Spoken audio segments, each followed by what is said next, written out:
5 দফা দাবি আদায়ে দেশব্যাপী সরকারি হাসপাতালে মেডিকেল শিক্ষার্থীদের ক্লাস বর্জন ও ডাক্তারদের কর্মবিরতিতে অচল হয়ে পড়ে ঢাকা মেডিকেলের বহির্বিভাগ। সকাল থেকে ঢাকা এবং ঢাকার বাইরে থেকে আসা রোগীদের পোহাতে হয় তীব্র ভোগান্তি।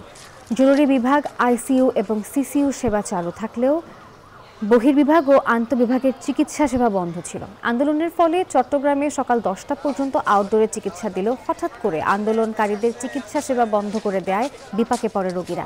বহির্বিভাগের জরুরি চিকিৎসা সেবা বন্ধ থাকে রাজশাহী মেডিকেলও। আর একই দাবিতে বিক্ষোভ করেছে রংপুরের ইন্টার্ন চিকিৎসকেরাও।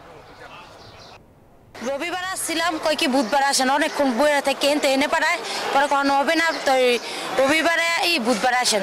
তো না আইসি, টিকিট কিনছি, ই করছি, পরীক্ষা দিয়ে যাওয়া হয়, পরীক্ষারই বদ্ধ করে লাগছে।